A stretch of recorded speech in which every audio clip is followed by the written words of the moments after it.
Hello good morning. तो स्वागत है एक बार फिर से आप के अपने यूट्यूब चैनल एम शिक्षा ऑफिशियल पे।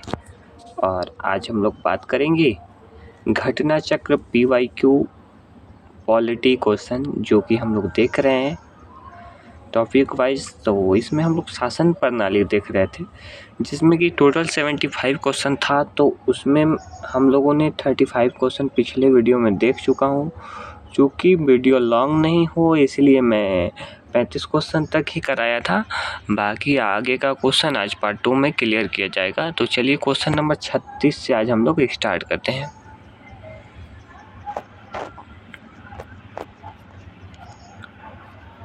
कितना नंबर आया भाई? तो 9 नंबर ही है। हाँ जी, तो चलिए हम लोग का जो क्वेश्चन नंबर 35 है, भारत एक गणतंत्र है, इसका अर्थ क्या है? सभी मामलों में अंतिम अधिकार जनता के पास है। भारत में संसदीय शासन नहीं है। भारत में वंशानुगत शासन नहीं है। ऑप्शन नंबर सी हो जाएगा। गणतंत्र का अर्थ ये होता है कि भारत में वंशानुगत शासन प्रणाली नहीं चल रही है और ब्रिटेन एक गणतंत्र है। गणतंत्र नहीं है, वो लोकतंत्र है ब्रिटेन, लेकिन गणतंत्र नहीं है। क्योंकि यहाँ पर संसद तो है जिसमें लोगों द्वारा निर्वाचित सदस्य चुने जाते हैं, लेकिन गणतंत्र नहीं है क्योंकि वहाँ राष्ट्रपति नहीं होते हैं, वहाँ राजा होते हैं और वो वंशानुगत चली आ रही है। गणतंत्र का आशय है कि राष्ट्र का प्रधान निर्वाचित प्रत्यक्ष या अप्रत्यक्ष होता है और वंशानुगत नहीं हो सकता है। बिल्कुल सही। भारत के राष्ट्र का प्रधान अर्थात राष्ट्रपति निर्वाचित होते हैं, इस प्रकार भारत गणतंत्र है। बिल्कुल सही। Question number 36। भारत एक गणतंत्र है जिसमें अंतर्निहित है। राज्य का अध्यक्ष निर्वाचित होता है। देश स्वतंत्र है। देश में एक जनतांत्रिक व्यवस्था की सरकार है। देश में अंतिम सत्ता संसद में निहित होती है। तो इसका सही आंसर हो जाएगा ऑप्शन नंबर ए। राज्य का अध्यक्ष निर्वाचित होता है। यहाँ राज्य का अर्थ आप लोग स्टेट नहीं समझिएगा, क्योंकि संविधान में राज्य भाषा का अर्थ ये है राष्ट्र को संबोधित करता है राज्य भाषा। तो राष्ट्र का जो हम लोग का अध्यक्ष है निर्वाचित किया जाता है, राष्ट्रपति निर्वाचित ही किए जाते हैं ना। एकल संक्रमणीय मत पद्धति के द्वारा उनका वोटिंग होता है। Question number 37। निम्नलिखित में से किसने विनिर्धारित होता है कि भारत का संविधान परिसंघीय है? भारत संविधान लिखित और अन्वय है। न्यायपालिका स्वतंत्र है। अवशिष्ट शक्तियों का केंद्र में निहित होना। केंद्र और राज्यों के बीच शक्तियों का वितरण। तो परिसंघीय को प्रदर्शित करता है केंद्र और राज्यों के बीच शक्तियाँ का जो भी वितरण बंटवारा किया गया है वो एक परिसंघीय राज्य का परिभाषा है। कोई राज्य संघात्मक है अथवा एकात्मक है, यह संविधान द्वारा संघ और राज्यों के मध्य शक्तियों के विभाजन के आधार पर जाना जाता है। यदि संघ एवं राज्यों के मध्य शक्तियों का विभाजन उस समय को उस राज्य को संघ कहा जाता है। राज्य का भारत का संविधान परिसंघीय है क्योंकि केंद्र और राज्यों के बीच शक्तियों का वितरण किया गया है। तो भारत का संविधान कैसा है? तो भारत का संविधान परिसंघीय है। ओके। Question number 38। भारतीय संविधान कैसा है? कठोर है, लचीला है, ना ही कठोर ना ही लचीला, अंशतः कठोर और अंशतः लचीला। ऑप्शन नंबर डी, जो कि बिल्कुल सही है। भारतीय संविधान को कठोर और नम्य का मिश्रण माना जाता है, अतः अंशतः कठोर अंशतः लचीला होते हैं। तो ये क्वेश्चन हमेशा देखने को हम लोगों को मिलता है कि भारतीय संविधान कैसा है, कठोर, लचीला, कठोर। तो हम लोगों का जो आंसर होगा अंशतः कठोर और अंशतः लचीला। इसके कतिपय उपबंधों को संसद द्वारा साधारण बहुमत से ही संशोधित किया जा सकता है, जबकि उपबंधों के संशोधन के लिए अनुच्छेद 368 के अधीन 2/3 बहुमत 2/3 बहुमत की आवश्यकता होती है। साथ ही विशिष्ट उपबंधों के संशोधन के लिए संसद विशेष अतिरिक्त आधे से अन्य राज्यों का अनुसमर्थन भी आवश्यक होता है। बिल्कुल, यदि कोई ऐसा उपबंध है, विशिष्ट उपबंध है और उसको पारित करना है तो उसमें आधे से अधिक राज्यों का समर्थन होना अनिवार्य होता है। क्वेश्चन नंबर 39, भारत की संसदीय शासन प्रणाली एवं ब्रिटेन की संसदीय शासन प्रणाली में अंतर का बिंदु निम्न में से कौन सा है? सामूहिक उत्तरदायित्व, ये तो वहाँ भी है और अपने भारत में भी है। न्यायिक समीक्षा, द्विसदनात्मक व्यवस्था, बिल्कुल ये तो ब्रिटेन से हम लोग लिए हैं और ये भी हो गया। वास्तविक और नाम मात्र की कार्यपालिका, ये न्यायिक समीक्षा जो है ये हम लोगों हमारे संविधान में जो लिया गया है यूएसए से लिया गया है, ना कि ब्रिटेन से। तो यही हम लोगों को अलग बनाता है। इस प्रकार हम लोग का आंसर ऑप्शन नंबर बी हो जाएगा। क्वेश्चन नंबर 40,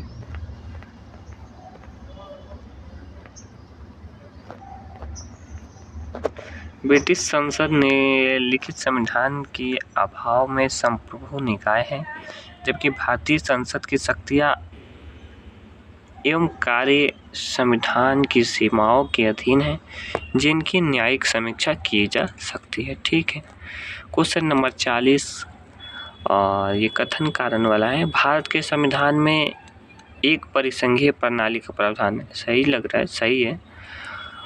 उसने एक बहुत शक्तिशाली केंद्र की रचना की, ये भी सही लग रहा है। ए और दो दोनों सही होना चाहिए। जी बिल्कुल, ए और आर सही है, परंतु आर ए की स्पष्टीकरण है। बिल्कुल बिल्कुल 100% श्योर, बिल्कुल। क्वेश्चन नंबर 41, तो ये है, भारत में संघवादिता व्यवहारिक नहीं है। भारत की संघीय राज्य नहीं है।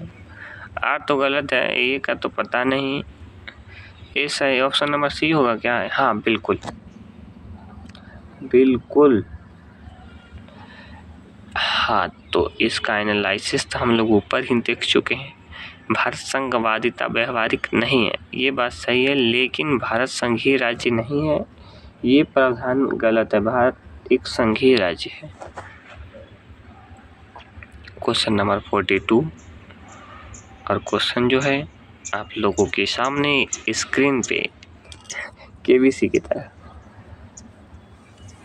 केबीसी में ऐसा ही ना बोलता है। भारतीय राज्य व्यवस्था में निम्नलिखित में से कौन सी अनिवार्य विशेषता है जो दर्शाती है कि उसका स्वरूप संघीय है? न्यायपालिका की स्वतंत्रता सुरक्षित है, संघ की विधायिका में संगठक इकाइयों को निर्वाचित प्रतिनिधि होते हैं, केंद्रीय मंत्रिमंडल में क्षेत्रीय पार्टियों के निर्वाचित प्रतिनिधि हो सकते हैं, मूल अधिकार। ऑप्शन नंबर ए होना चाहिए। हाँ ठीक है, क्योंकि ये सब जो तीनों प्रावधान मुझे लग रहा है, ये तीनों प्रावधान ये ब्रिटेन की देन है और ब्रिटेन के संविधान से हम लोग लिए हैं। बाकी एक न्याय वाला जो आ रहा है ये हम लोग यूएसए से लिए हैं, तो यही अलग बनाएगा ना, बस इस हिसाब से हम ऑप्शन ए लगा दिए। बाकी थोड़ा एनालिसिस भी देख ही लेते हैं। भारतीय राज्य व्यवस्था के संघीय लक्षणों में प्रमुख लिखित और कठोर संविधान, पहला हो गया लिखित और कठोर संविधान। और दूसरा का देखते हैं क्या होता है। दूसरा का संविधान की सर्वोच्चता, ठीक है भैया। केंद्र और राज्यों के बीच शक्तियों का बंटवारा, न्यायपालिका की स्वतंत्रता, ठीक है, द्विसदनीय संसद आदि। ये न्यायपालिका की स्वतंत्रता को सुरक्षित होना संघीय प्रणाली की अनिवार्य शर्त है, क्योंकि न्यायपालिका के पास ही संविधान की व्याख्या की शक्ति होती है। ठीक है। क्वेश्चन नंबर 43, निम्न में से कौन एक भारत के संविधान का संघीय लक्षण नहीं है? केंद्र और राज्यों के बीच शक्ति का बंटवारा, ये तो है, ये है ना, इसमें तो नो डाउट। पूर्ण रूप से लिखित संविधान, ये भी है। यहाँ एक हरी नागरिकता, ये भारत में परिसंघीय को नहीं दर्शाता है। भारत में एकल नागरिकता है। स्वतंत्र न्यायपालिका, ये भी है। एक हरी नागरिकता संघीय लक्षण नहीं है। संघीय लक्षण में ऐसा होता है, देखते हैं। एक हरी नागरिकता भारत का संविधान का संघीय लक्षण नहीं है। भारतीय संविधान में एकात्मक और संघात्मक दोनों विशेषताएं मौजूद हैं। भारतीय संविधान के संघात्मक लक्षणों में लिखित संविधान, कठोर संविधान, केंद्र और राज्यों के बीच शक्तियों का वितरण, न्यायपालिका की सर्वोच्चता और स्वतंत्रता, द्विसदनीय विधानमंडल आदि। जबकि एकात्मक लक्षणों के अंतर्गत एकल नागरिकता, हाँ, तो ये एकात्मक लक्षण है, ना कि संघीय लक्षण है। ठीक है।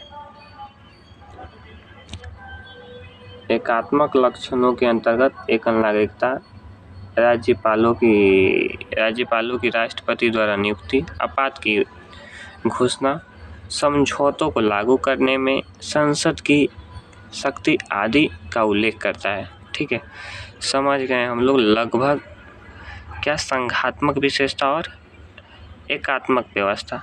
ऐसा तो हम लोग बहुत बार सुने थे कि भारत के संविधान एकात्मक और संघात्मक दोनों प्रकार की विशेषताएं पाई जाती है। तो यहाँ हम लोग दोनों को देखा, एकात्मक विशेषता क्या होती है और संघात्मक विशेषता क्या होती है, और एकात्मक के अंदर क्या आता है और संघात्मक के अंदर क्या होता है। संघात्मक के अंतर्गत ये एक बार फिर से हम लोग देख लेते हैं। संघात्मक के अंतर्गत जो आता है लिखित संविधान, ये संघात्मक व्यवस्था है। कठोर संविधान संघात्मक है। केंद्र और राज्यों में शक्तियों का वितरण, ये भी संघात्मक है। और न्यायपालिका, ये भी संघात्मक व्यवस्था है। और सर्वोच्चता और स्वतंत्रता, ये भी ये वही है, संघात्मक व्यवस्था। द्विसदनीय विधानमंडल, ये भी हम लोगों का जो है क्या है, तो संघात्मक व्यवस्था है। जबकि एकात्मक लक्षणों की बात करें तो इसमें एकल नागरिकता, ये एकात्मक व्यवस्था के अंतर्गत आता है। और राज्यपालों की जो नियुक्ति राष्ट्रपति के द्वारा की जाती है, ये भी एकात्मक व्यवस्था के अंतर्गत आती है। और आपातकाल की घोषणा, जो हमारे संविधान के आर्टिकल 352 में दिया गया है, आपातकाल 352, 356 और 360, और तो वो आपात की घोषणा, ये भी एकात्मक व्यवस्था है। और समझौतों को लागू करने संसद के पास उल्लेख है। ठीक है, ये बहुत अच्छा क्वेश्चन हमको लगा। बाकी नेक्स्ट जो है, भारतीय संघीय व्यवस्था में कौन से तत्व एकात्मक तत्व पाए जाते हैं? आ गया ना। एकात्मक में तो ये लिखित संविधान, ये भी नहीं होगा। कठोर संविधान, ये भी नहीं होगा। संविधान की सर्वोच्चता, ये भी नहीं होगा। राज्य, हाँ, ये होगा। शक्तियों का विकेंद्रीकरण, राज्य और विधेयक होगा। राष्ट्रपति की स्वीकृति, हाँ। तो यहाँ पे 4 कौन सा ऑप्शन में है, पहले वो देखते हैं। इसमें तो कोनो में नहीं है, इसका मतलब ये और भी दोनों नहीं होगा। ऑप्शन नंबर डी में ही 4 एक दिख रहा है, और हम ऑप्शन से लगाने का कार्य करेंगे। तो इस प्रकार ऑप्शन नंबर डी बिल्कुल सही हो जाएगा। हाँ, तो 4, 6, 7, 4, 6 और 7, तो 4 उसके बाद 6 है विधेयकों का राष्ट्रपति की स्वीकृति, ये है। और 7 नंबर संवैधानिक संकट, ये भी है, ठीक है। बाकी थोड़ा एनालिसिस क्या दिया है, ये तो बहुत बड़ा है, परिसंघीय है। और आर्टिकल 356 और 357 समवर्ती सूची और उसमें प्रमाणित विषयों पर संघ की अध्ययन विधायी। हाँ छोड़िए इसको। क्वेश्चन नंबर 45, निम्नलिखित में से कौन सा संघीय व्यवस्था में एकात्मक तत्व है? फिर से वही क्वेश्चन। हाँ, तो राज्यपालों की नियुक्ति, ये तो एकात्मक है ही, इसमें नो डाउट। राज्यसभा में असमान प्रतिनिधित्व, न्यायिक पूर्वावलोकन, अखिल भारतीय सेवाएं, द्विसदात्मक व्यवस्था, ये भी नहीं है। इसका मतलब इसमें ऑप्शन नंबर 3 दो में दिख रहा है, ए और बी, और एक शक्तियों का विकेंद्रीकरण। इसका मतलब option B, yes, option number B, जो कि बिल्कुल सही हो जाएगा। और ये छत्तीसगढ़ पीसीएस में आया हुआ है 2015 में। देखिए हम ऑप्शन से लगाएं, ऑप्शन से लगाना एक बहुत अच्छा क्लू माना जाता है एग्जाम के दृष्टिकोण से। तो हमको इसमें मान के चलिए एक ही ऑप्शन पता था, राज्यपालों की नियुक्ति। तो ये सारे ऑप्शन में हम लोगों ने देख लिया कि राज्यपालों की नियुक्ति यानी 2 किस्में हैं। तो 2 की बात करें तो इसमें और इसमें है। बाकी हम लोग का 50% 4 वो था, पहले 25% चांस था सही होने का, अब तो लगभग 2 में एक चुनना है ना, तो 50% चांस हो गया। अब इसके बाद और यदि एक हमको मिला लेते हैं और इसके बाद और एक खोज लेते हैं, 3 नंबर चाहे 1 नंबर 5 नंबर कुछ भी देख सकते हैं, अखिल सेवाएं, तो अखिल सेवाएं एक भी आपको पता रहेगा तो उसके अनुसार लगा सकते हैं। तो ये काफ़ी अच्छा ट्रिक माना जाता है।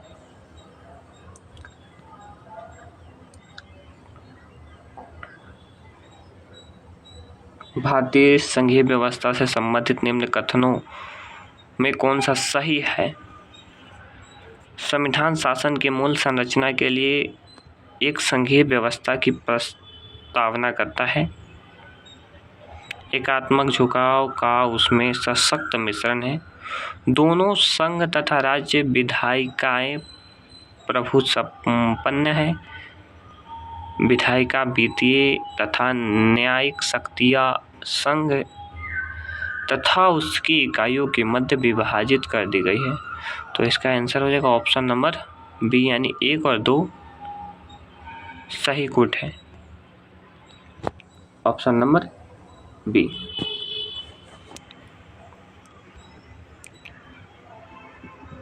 क्वेश्चन नंबर 47, भारत के राष्ट्रपति परोक्षतः निर्वाचित होता है। हाँ, प्रत्यक्ष रूप से निर्वाचित होते हैं, ठीक है। भारत में संसदीय प्रणाली को गणतंत्रवाद के साथ जोड़ा गया है। इसका आंसर हो जाएगा ए और आर दोनों सत्य हैं और सही स्पष्टीकरण भी है, क्योंकि दोनों राष्ट्रपति से ही बात रिलेटेड थी। क्वेश्चन नंबर 48, राजनीतिक दल लोकतंत्र के जीवन रक्त है। लोग खराब शासन के लिए सामान्य राजनीतिक दलों को कोसते हैं। ए और आर दोनों सही है और स्पष्टीकरण भी है, मतलब जो लोग हैं, हाँ, ये लोकतंत्र के लिए जो राजनीतिक दल है रक्त की तरह कार्य करती है। राजनीतिक दलों को लोकतंत्र का जीवन कहा जाता है क्योंकि राजनीतिक दल लोकतांत्रिक प्रणाली के अंतर्गत चुनाव में भागीदारी, सरकार का निर्माण व नागरिकों में राजनीतिक सहभागिता का प्रशिक्षण एवं अवसर प्रदान करते हैं। लोकतंत्र में राजनीतिक दलों को लोकतंत्र का जीवन रक्त कहा जाता है। लोकतंत्र का जीवन रक्त कहा जाता है। क्वेश्चन नंबर 49, भारत में दल विहीन प्रजातंत्र किसने प्रस्तावित किया? दल विहीन प्रजातंत्र, महात्मा गांधी और जयप्रकाश नारायण। देख लेते हैं। महात्मा गांधी और जयप्रकाश नारायण ने दल विहीन प्रजातंत्र का समर्थन किया। ये दलीय व्यवस्था के दोषों के कारण दल विहीन लोकतंत्र और सहभागी लोकतंत्र के समर्थक। ऐसा कि हम लोगों को पता है कि हमारे जो महात्मा गांधी हैं, राष्ट्रीय पिता, उनका ये भी कथन था कि देश की आज़ादी के बाद राष्ट्रीय कांग्रेस को समाप्त करने की कथन कहे थे। तो ये कोई बड़ी बात नहीं है, ये भी वो बोले होंगे। भारत की संघात्मक संरचना का मुख्य उद्देश्य इसकी बहुभाषी विविधताओं में से एक राष्ट्र का निर्माण करना और राष्ट्रीय एकता को संरक्षित करना। ठीक है, विविधताओं के असमंजन में एक सशक्त न कमजोर भारतीय राष्ट्रीय का निर्माण करना। ऑप्शन नंबर बी, ए और आर दोनों सही है, लेकिन व्याख्या जो है ये भी ठीक है। Question number 51। भारतीय राजनीतिक व्यवस्था की प्रकृति निरंतरता एवं परिवर्तन के तत्व मूर्त रूप में पाए जाते हैं। भारतीय राजनीतिक व्यवस्था में 4 राजनीतिक कौशल्य जैसे आधुनिक शैली, परंपरागत शैली तथा संत शैली के तत्व सहमति है। तो इसका आंसर दोनों सही है और व्याख्या भी सही है। महिलाएं, दलित, निर्धन और अल्पसंख्यक समूह भारत के लोकतंत्र में सबसे बड़े दावेदार हैं। भारत के लोकतंत्र अधिक आत्मसम्मान की कामना का वाहन बनकर उठा है। हमको तो लग रहा है सही होना चाहिए दोनों। हाँ बिल्कुल,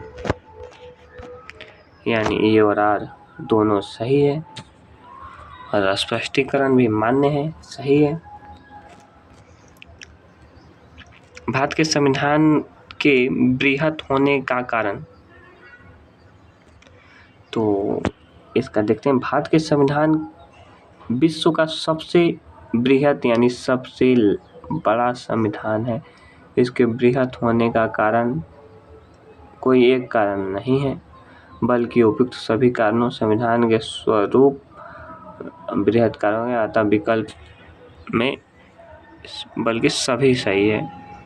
संविधान के संशोधन सभी कारण है। मतलब क्वेश्चन का मतलब ये है कि भारतीय संविधान बड़ा कैसे है। तो इसमें यदि बात करें तो इसमें संविधानों का अनुभव का स्पष्टीकरण ये भी हो सकता है। मतलब सारा ऑप्शन ठीक है, कोई एक नहीं है। निम्नलिखित में से कौन सा कथन सत्य है? संयुक्त राज्य अमेरिका में सरकार की संघीय प्रणाली है। ठीक है, ये तो बात सही है। ऑप्शन नंबर ए जो कि बिल्कुल सही है। ये 38 बीपीएससी में आया है। अमेरिका संविधान में संघीय प्रणाली का स्पष्ट उल्लेख है। भारत के संविधान में राज्यों का संघ बनाया गया है, किंतु संविधान के कतई प्रावधान राज्यों की अपेक्षा केंद्र से ज़्यादा शक्तिशाली बनाने पर जोर देते हैं। एकात्मक प्रणाली का लक्षण लिए गए और मूल रूप से संघीय संविधान है, ऐसा माना जाना उचित माना गया है। 55। निम्न में से कौन सी भारतीय राज्य पद्धति की विशेषता नहीं है? तो इसका ऑप्शन नंबर डी हो जाएगा। यह संघबद्ध होने वाली इकाइयों के बीच एक सहमति का परिणाम है। ये गलत है। Option number D. नीचे दिए गए कथनों में से कथन कारण को चुनना है। भारतीय संघात्मक व्यवस्था को अर्धसंघात्मक कहा जाता है। भारत में एक स्वतंत्र न्यायपालिका है जिसे पुनरीक्षण का अधिकार है। ए और आर दोनों सही है, परंतु व्याख्या सही नहीं है।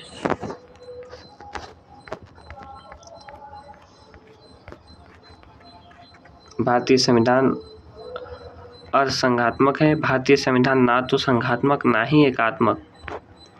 ऑप्शन नंबर ए और आर दोनों सही है। भारतीय संविधान की प्रकृति क्या है? संघीय, एकात्मक, संसदीय। प्रकृति में संघीय किंतु भावना में एकात्मक। उपयुक्त में से कोई नहीं, एक साथ ही सब है। भारतीय संघवाद को सहकारी संघवाद कहा जाता है। ये जो कथन है जी ऑस्टिन का है। किसका है? जी ऑस्टिन का है। किसने कहा था? भारत अर्थ संघात्मक राज्य है। केसी विहियर। केसी विहियर ने कहे थे भारत का संविधान सहकारी परिसंघीय के विहियर ने कहा था भारत का संविधान संघात्मक राज्य है। भारतीय संविधान अधिक कठोर तथा अधिक लचीले के मध्य एक अच्छा संतुलन स्थापित करता है। ये भी केसी विहियर का कथन है। किसका? केसी विहियर का। निम्न में से कौन सा कथन है कि संविधान को संघात्मक के तंग ढांचे में नहीं डाला गया? B R Ambedkar. ये इम्पोर्टेंट हो जाता है। संविधान को संघात्मक के तंग ढांचे में नहीं डाला गया है, बी आर अम्बेडकर का कहना था। मिथकों और कहावतों के रूप में शासन के सिद्धांतों को किसने अस्वीकार किया? Dwight Baldo. Dwight Baldo. इन्होंने मिथकों और कहावतों के रूप में प्रशासन के सिद्धांतों को अस्वीकार किया। विधि और स्वाधीनता के बीच सबसे उपयुक्त संबंध को निम्नलिखित में से कौन सी प्रतिबिंबित करता है? यदि विधि नहीं है तो स्वाधीनता नहीं है। जब विधि नहीं होगी तो स्वाधीनता क्या होगी? Option number B. निम्न में से कौन सा विकास प्रशासन की अवधारणा से संबंधित है? Friend W rings. Friend W rings. Bharat में कौन सा एक चिंतक लोक प्रशासन तथा निजी प्रशासन के समानताओं का समर्थक है? Henry Fayol. Henry Fayol. ये क्वेश्चन झारखंड पीसीएस में आया हुआ है। यदि हमारी सभ्यता विफल होती है तो यह मुख्यतः प्रशासन के ध्वस्त होने का कारण होगा। W.B. डोनहम द्वारा ये बात कहा गया है। उन्हीं का कथन है कि यदि हमारी सभ्यता विफल होती है तो इसमें प्रशासन के ध्वस्त होने का कारण होगा। ठीक है। गणतंत्र ये अवधारणा से संबंधित निम्नलिखित में से कौन सी एक नहीं है? तो एक राज्य जिसमें जनता सर्वोच्च हो, सर्वोच्च शक्ति निर्वाचित प्रधान में होती हो, सर्वोच्च शक्ति एक राजा के समान व्यक्ति में निहित हो। Option number C. ठीक है। Question number 69।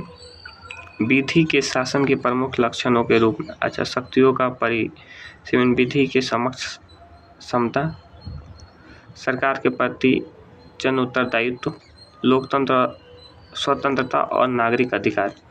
तो 1, 2 और 4 ऑप्शन नंबर सी। शक्तियों का परिसीमन, ठीक है, और 2 है विधि के समक्ष समता और स्वतंत्रता और नागरिकता का अधिकार। 1, 2, 4 ऑप्शन नंबर सी।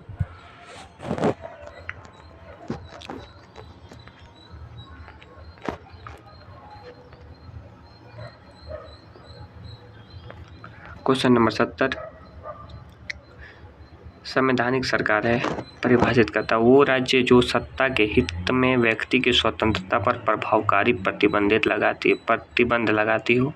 जो व्यक्ति स्वतंत्रता के हित में राज्य की सत्ता पर प्रभावकारी प्रतिबंध लगाती हो। तो ऑप्शन नंबर बी केवल 2 सही है। जो व्यक्ति स्वतंत्रता के हित में राज्य की सत्ता पर प्रभावकारी, ऑप्शन नंबर बी, जो कि बिल्कुल सही हो जाएगा। 71। परिभाषा से संवैधानिक सरकार का अर्थ समिति सरकार। Option number D. Option number D.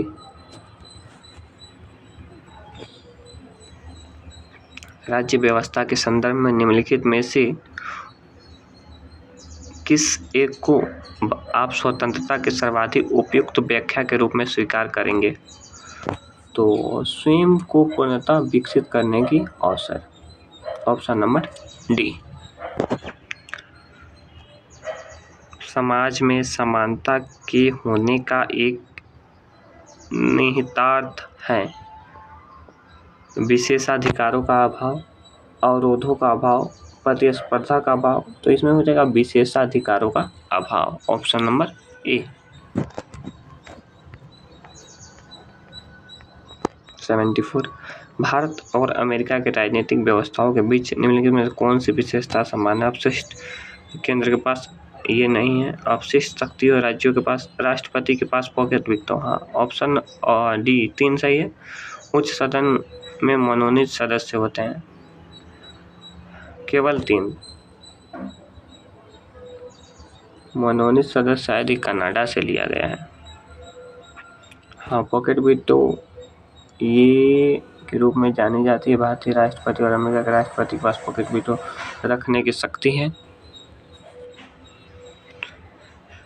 दूसरे प्रशासनिक आयोग के कौन से प्रतिवेदन ने भारत में सुशासन की बाधाओं की पहचान की है? नागरिक केंद्रित प्रशासन, शासन का केंद्र बिंदु, ऑप्शन नंबर बी, जो कि बिल्कुल सही हो जाएगा।